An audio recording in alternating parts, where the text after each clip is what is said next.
Whereas you know not what shall be on tomorrow, or what is your life. It is even a faithful that appear it for a little time, and then vanish it away. Right.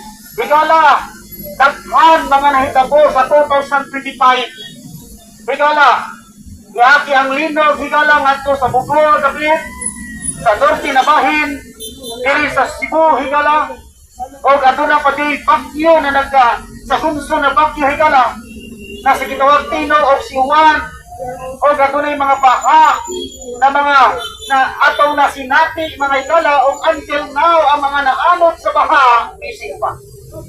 Higala, ayaw kaing na nakato sila, na nagtahong sila, na mamatay sila atong atawa. Wala yun sila magtahong na mapalit sila o madala sila sa baha.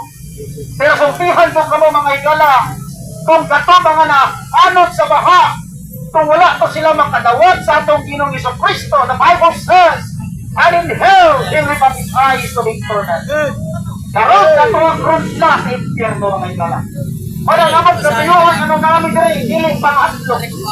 Dili kay, nag-atag warning sa matagusa.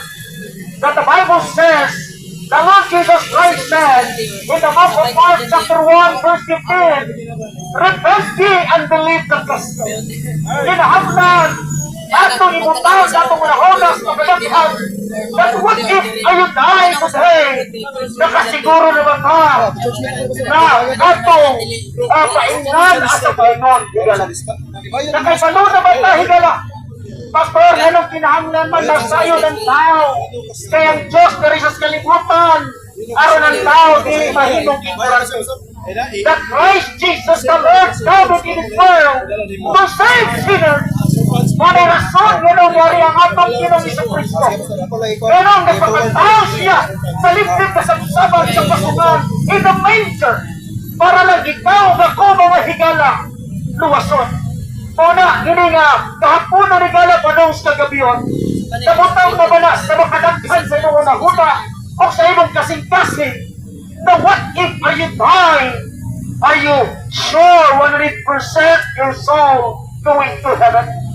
Kung ikaw karang mamatay na walay Ginoo ang imong kasing-kasing, nakatungkok ka sa opportunity o dako kayong pribilehyo na ipadumog ka sa pulong sa Diyos na kinahanglan ibon ang dawatong tuhuan ang gibuhat ni Ginoong Jesucristo nga sa cross na siya namatay, ginubaw na banhaw, bayad sa atong mga kasalanan.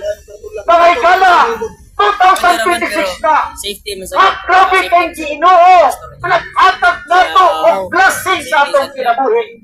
Na wala ka ma-apil sa anod sa baha, wala ka mamatay sa bakyo sa ligo, karon, we're still alive because God wants to hear His word.